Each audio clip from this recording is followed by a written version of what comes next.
Assalamualaikum warahmatullahi wabarakatuh. Kami dari kelompok pertama kimia pangan, prodi teknik hasil pertanian. Assalamualaikum warahmatullahi wabarakatuh. Kami dari kelompok pertama akan mempresentasikan tentang vitamin.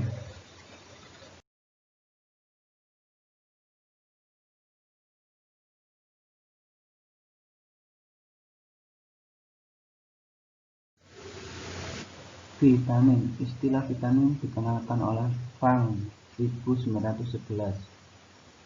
Sedangkan kata vitamin, vita itu hidup atau vital, amina atau senyawa amina atau amina,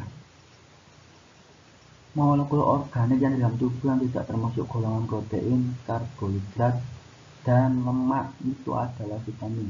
Di dalam tubuh diperlukan dalam jumlah sedikit atau mikronutrien. Apa itu mikronutrien? Mikronutrien, zat gizi mikro, adalah zat gizi yang dibutuhkan oleh tubuh dalam jumlah sedikit yang mempunyai peran yang sangat penting dalam pembentukan hormon, aktivitas enzim serta mengatur fungsi sistem imun dan fungsi reproduksi. Vitamin juga berperan penting untuk menjaga fungsi tubuh. Vitamin tidak dapat dibuat oleh tubuh dalam jumlah cukup atau suplai dari makanan saja. Tumbuh-tumbuhan dan mikroorganisme dapat mensintesis vitamin.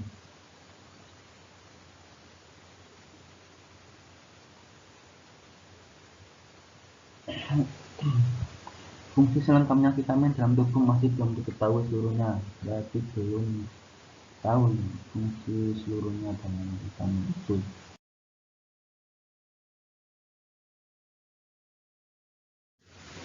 Penggolongan vitamin atau berdasarkan larutannya. Larut lemak vitamin A, D, E, K. Larut air vitamin B kompleks dan vitamin C.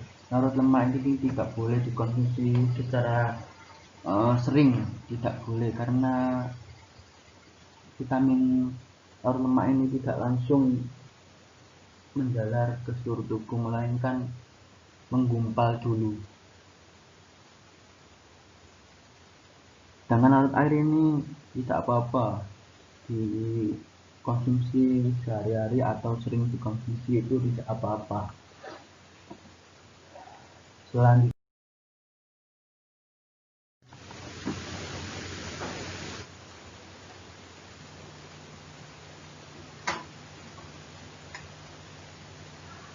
vitamin larut lemak dapat disimpan dalam jumlah banyak. Timbulnya defisiensi lebih lama, kemungkinan toksisitas lebih besar. Apa itu toksisitas? Saya jelaskan toksisitas itu apa. Toksisitas adalah tingkat merusaknya suatu zat jika dipaparkan terhadap organisme. Toksisitas dapat mengacu pada dampak terhadap seluruh organisme seperti hewan, bakteri, atau tumbuhan, dan efek terhadap struktur organisme seperti sel atau organ tubuh seperti hati. Vitamin larut air disimpan dalam jumlah terbatas, kelebihan sisanya dibuang. Itu di dalam tubuh ya. Untuk mempertahankan saturasi, jaringan perlu sering dikonsumsi. Ikut tabel vitamin.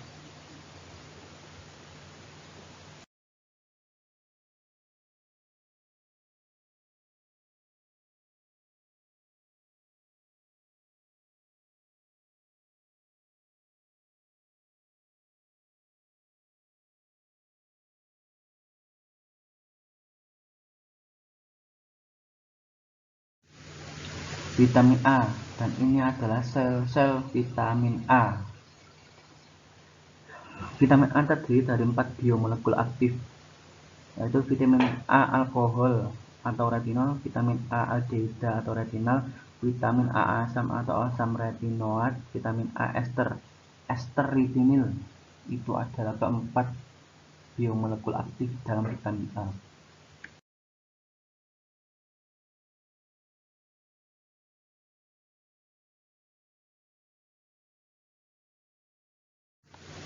Sifat vitamin A. stabil terhadap panas, asam alkali, mudah teroksidasi oleh udara. Sebagian besar terdapat pada karoten dalam bahan nabati.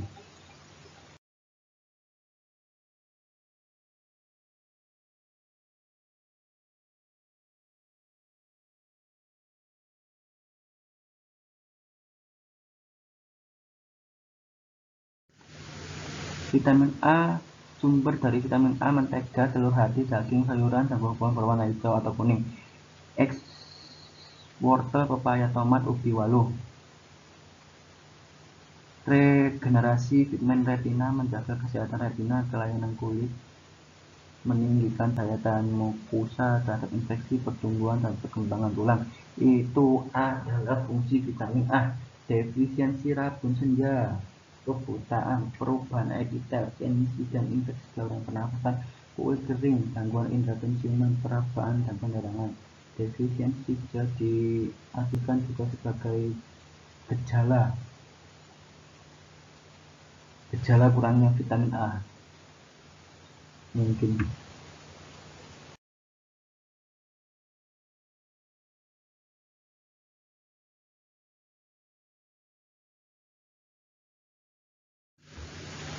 satuan takaran vitamin A adalah IU atau International Unit, atau SI satuan internasional, atau RE retinol equivalent. Ini adalah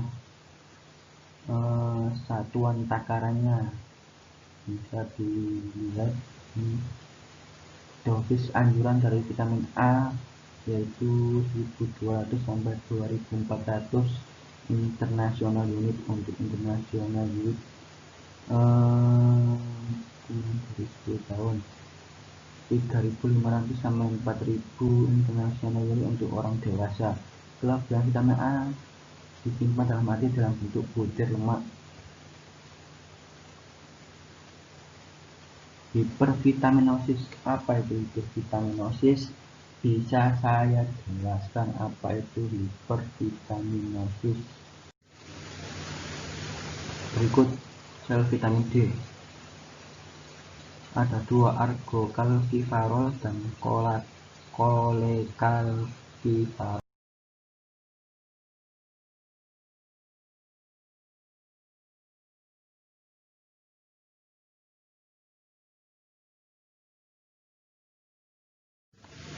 Vitamin D, kalsiferol, sumbernya dari minyak ikan, susu jaringan hewan, ragi, jamur dalam bentuk provitamin D dengan penyinaran UV menjadi vitamin D.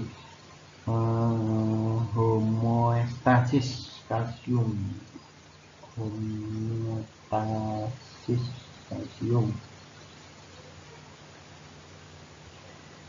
Sedangkan anti-homeostasis kalsium adalah proses dan mekanisme otomatis yang dilakukan makhluk hidup untuk mempertahankan kondisi konstan agar tubuhnya dapat berfungsi dengan normal meskipun terjadi perubahan pada lingkungan di dalam atau di luar tubuh. Itu adalah homeostasis. Devis: penurunan kadar kalsium plasma. Selanjutnya, meningkatkan resorpsi tulang bayi per anak. Selanjutnya, gangguan pertumbuhan tulang rakitis dewasa, osteomalacia.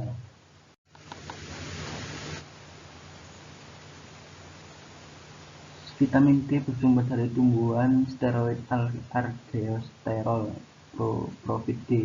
Disinari UV menjadi ergokalsiferol vitamin D2. Hewan mengubah kolesterol. Selanjutnya, dihidrokolesterol vitamin D disinari matahari menjadi kolekalsiferol vitamin D3. Pengubahan dari profit D menjadi vitamin D melibatkan sinar UV yang berguna untuk membuka cincin steroid strukturnya.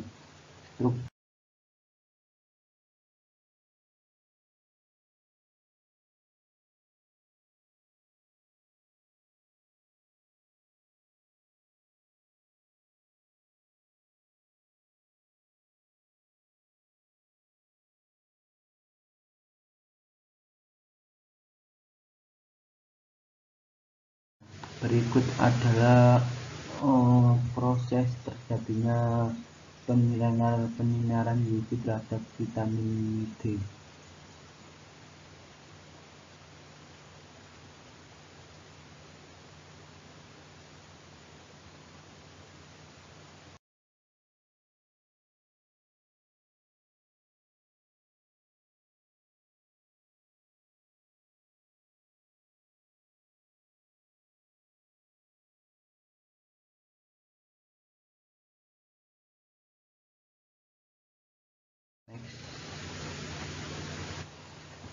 Vitamin D adalah hormon yang berfungsi untuk regulasi ekspresi gen spesifik berikut interaksi dengan reseptor seluler. Bentuk aktifnya kalsitriol, keseimbangan Ca dan P.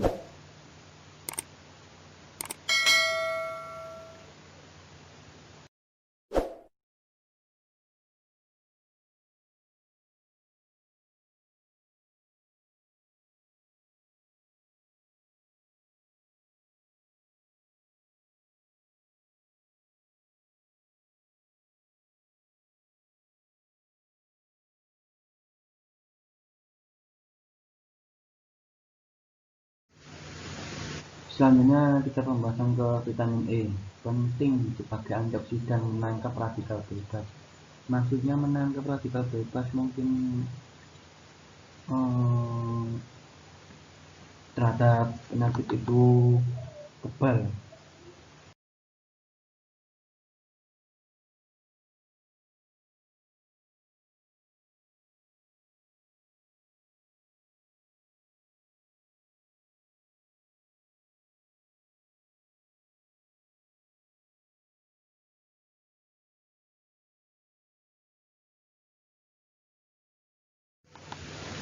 Vitamin E, tokoferol, sumber telur, susu, daging, buah-buahan, kacang-kacangan, sayur-sayuran. Antioksidan, defisiensi anemia, hemolitik, degenerasi retina, kelemahan otot, gangguan neurologis, hipervitaminosis atau kelebihan dari vitamin E tersebut adalah kelemahan otot, gangguan reproduksi, gangguan saluran cerna. Indikasi pemakaian defisiensi misalnya pada bayi prematur, sindrom malabsorpsi, gangguan absorpsi lemak.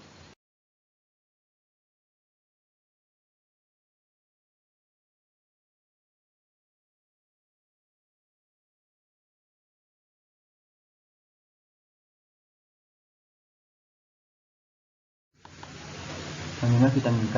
Vitamin K1, sayur-sayuran hijau, pilokoinon. Vitamin K2, bakteri usus halus, menakoinon, penting untuk sintesis protein yang terlibat dalam pembukaan darah. Keduanya ini sangat penting terhadap pembukaan darah.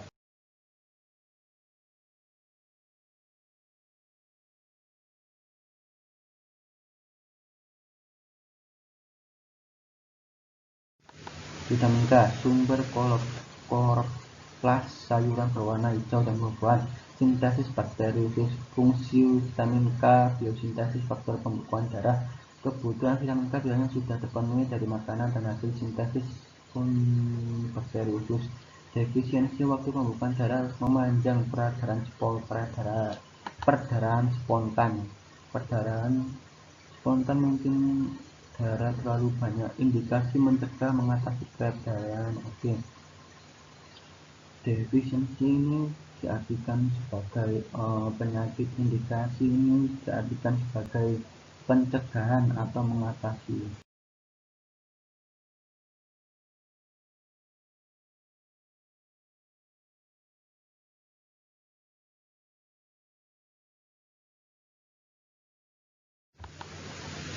Tiamin, vitamin B1. Struktur tiamin merupakan gabungan antara pirimidin dan thiazolil yang dihubungkan dengan jembatan metilina. Berikut adalah gambar dari sel vitamin B1.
Tanda-tanda defisiensi: menurunnya nafsu makan, depresi mental, bipolar neuropati, lemah, Defisiensi kronis, gejala kelainan neurologis seperti kebingungan mental, kehilangan koordinasi mata. Defisiensi kronis ini bukan sebagai penyakit yang eh, sudah sangat membahayakan bagi tubuh.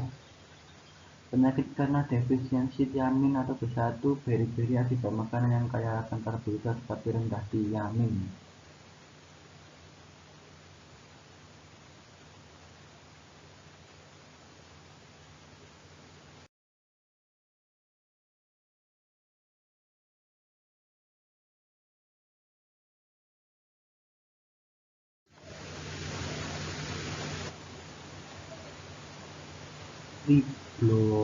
Riboflavin, vitamin B2.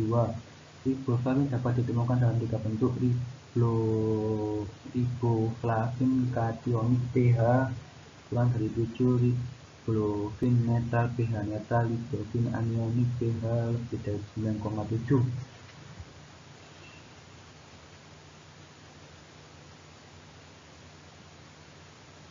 Apa itu riboflavin? Adalah dikenal juga sebagai vitamin B2.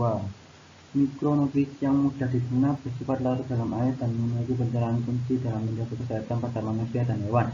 Vitamin B2 diperlukan untuk berbagai ragam proses seluler. Tipenya dari vitamin B2, kristal berwarna kuning oranye yang larut dalam air dan berfluoressensi kuning kehijauan tidak mudah. Vitamin B2, riboflavin sumber dari vitamin B2, sayur daun hijau, susu, keju, daging, yogurt, telur, dan sereal. Defisiensi, perlakuan kulit lidah bengkak dan merah, glositis, vaskularisasi kornea, fotofobi, mata kering dan merah.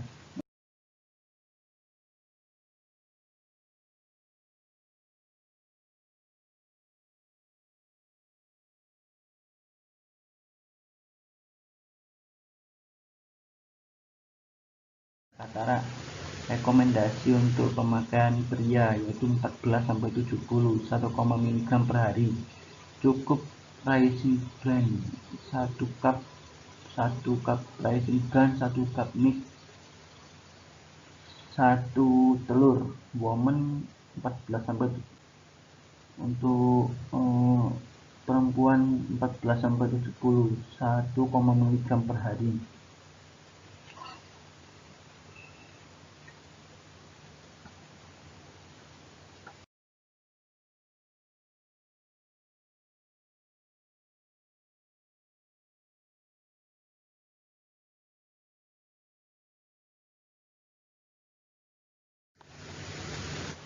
Bahaya dari B2 ini.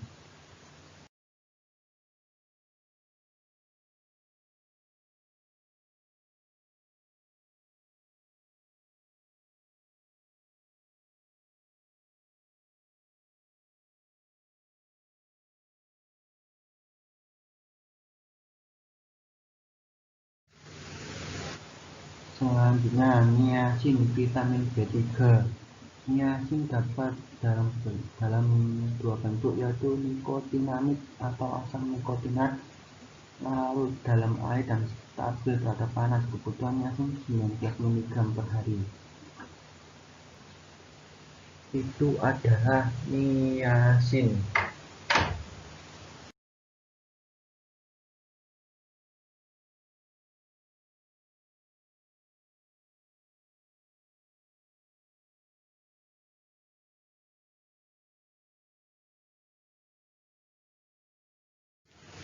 Rekomendasi untuk pemakaian niacin: pria 14 lebih 16 mg per hari, woman atau perempuan 14 lebih 14 mg per hari. Sumber dari niacin: sumber hati, ragi, daging, tepung terigu, jagung, telur, susu, sereal.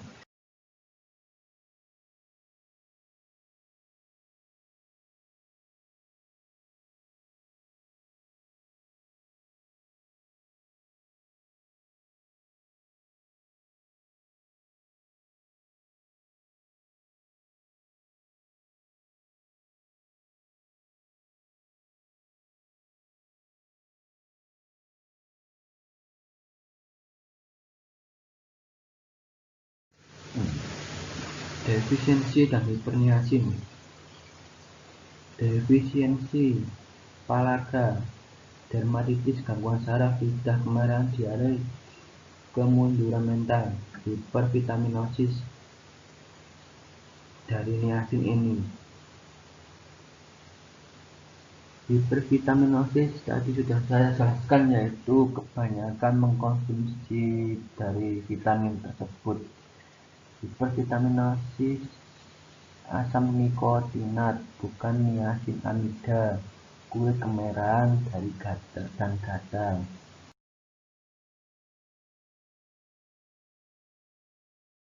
Beli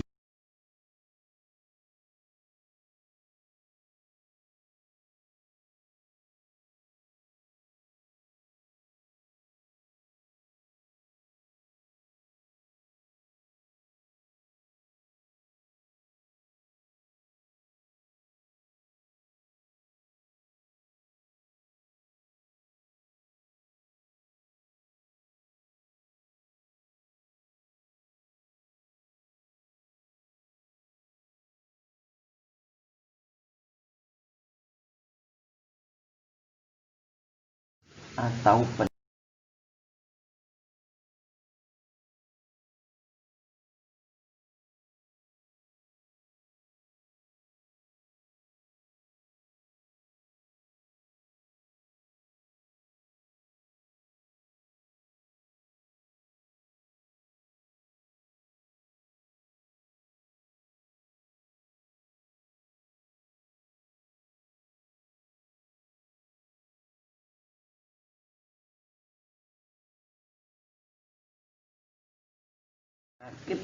vitamin B6 piridoksin.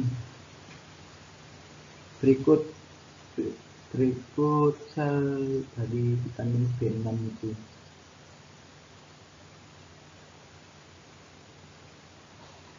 Di dalam tubuh diubah menjadi bentuk aktif vitamin B6, PLB, piridoksal.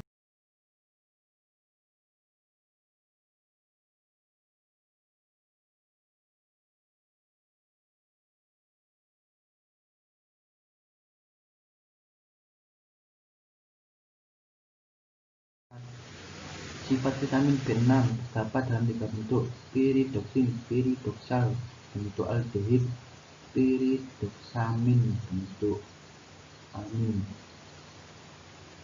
Ketiga bentuk ini sama artinya sebagai derajat piridoksal fosfat.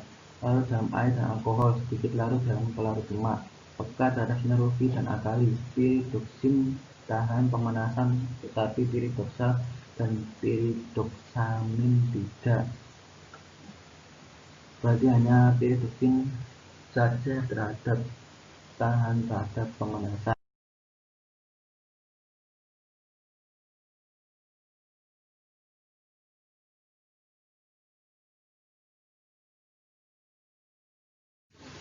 Vitamin B6 atau piridoksin mudah diabsorpsi usus dan didapati pada semua jaringan tubuh, sumber ragi, biji-bijian, gandum, jagung, dan lain-lain.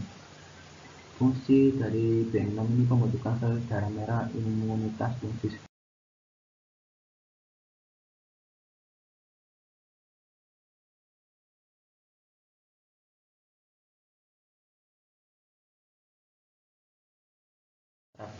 defisiensi jarang terjadi, ya. Defisiensinya kelainan kulit dan mukosa, kelainan sistem saraf, pusat anemia, palaga, mengingat sintesa niacin dari triptofan memerlukan piridoksal fosfat. Apa itu piridoksal fosfat? Saya jelaskan piridoksal fosfat. Piridoksal fosfat bentuk aktif dari vitamin B6 adalah koenzim dalam berbagai reaksi enzimatik. Itu adalah piridoksal fosfat. Bayi, pemanasan susu, kerusakan piridoksal dan piridoksamin, terjadi gejala muntah, diare, pembesaran perut, dan kejang. Hipervitaminosis B6, dosis piridoksin 1-2 gram per hari dapat meracuni saraf.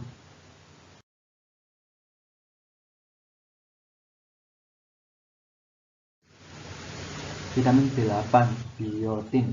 Cincin terdiri dari gugus uredo-nikon dan gugus sulfur, stabil terhadap panas, oksigen, cahaya, sensitif pada asam dan basa. Itu adalah vitamin B8 atau biotin.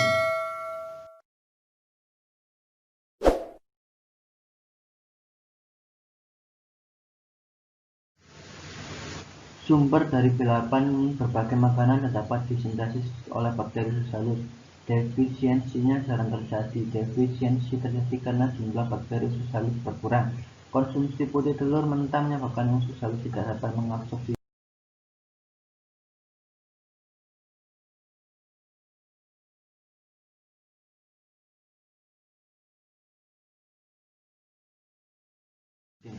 Vitamin B9 atau asam fosfat terdiri dari cincin heterobisiklik peptidin, asam glutamat, para amino asam benzoat.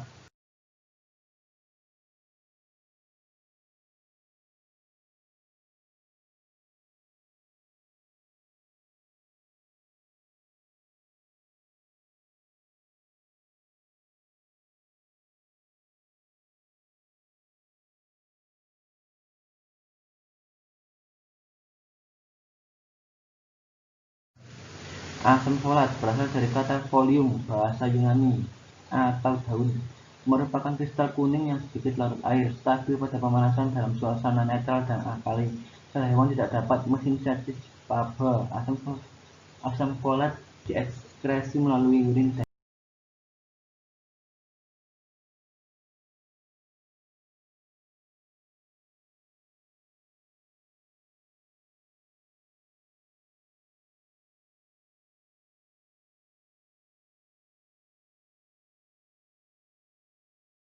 madu. Asam folat sumber tumbuh-tumbuhan sayuran, sumber utama ragi, hati, dan ginjal. Sumber lainnya daging, gandum, umbi-umbian, tomat, pisang, nasi, dan jagung. Kebutuhan vitamin B9 dewasa untuk pemakaian dewasa 400 mg per hari. Bumil atau ibu hamil atau dan buteki. Anak-anak tergantung umur dan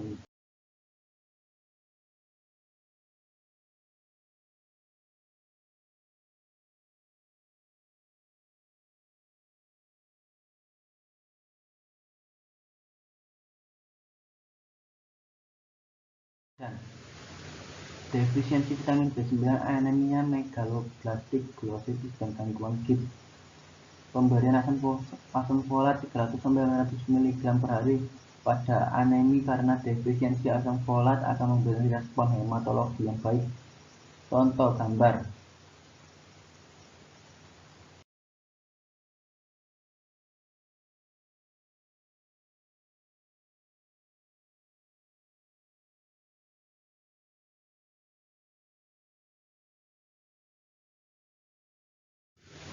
Vitamin B12 atau cyanocobalamin. Vitamin dengan struktur paling besar dan paling kompleks terdiri dari cincin tetramethylrol dari porfirin dan ion kobat di tengahnya. 5,6 dimetil benzimidazal ribosa fosfat, stabil terhadap panas dan larut dalam air. Liver mampu menyimpan vitamin B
Terima kasih, saya dari kelompok pertama sudah mempresentasikan tentang vitamin tadi. Sekian dari saya. Wassalamualaikum warahmatullahi wabarakatuh.